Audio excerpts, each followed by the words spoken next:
Degree سے خبر شامل کرتے ہیں ڈیجیٹل آواز نیوز کے لیے ہمارے نمائندہ امان اللہ مہر کی رپورٹ۔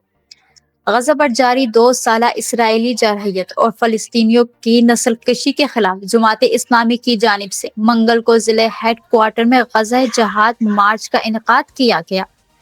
ضلع امیر جماعت اسلامی حافظ سلمان خالد نے خطاب کرتے ہوئے کہا کہ اسرائیل نے گزشتہ 2 سال میں غزہ کو کھنڈر میں تبدیل کر دیا ہے۔ ہزاروں معصوم بچے اور فلسطینی شہید ہو چکے ہیں جبکہ لاکھوں زخمی ہیں۔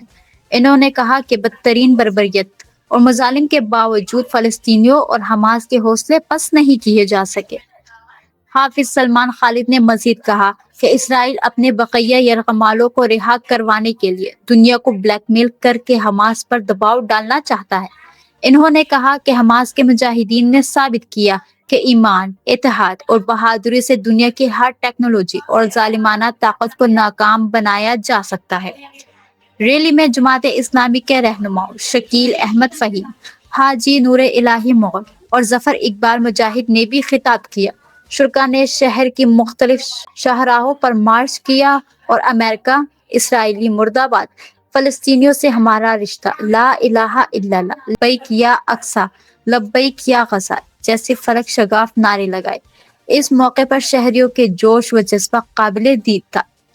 مقررین نے جماعت اسلامی پاکستان کے رہنما مشتاق احمد خان کی بہادری اور فلسطینیوں کی مدد کے لیے گلوبل فلوٹیلا کے ذریعے سمندری راستے طویل سفر کر کے امدادی سامان پہنچانے کی کوشش کو خراج تحسین پیش کیا۔ آپ دیکھ رہے ہیں ڈیجیٹل آواز نیوز، جہاں نظر نہ جائیں وہاں سے خبر لائیں۔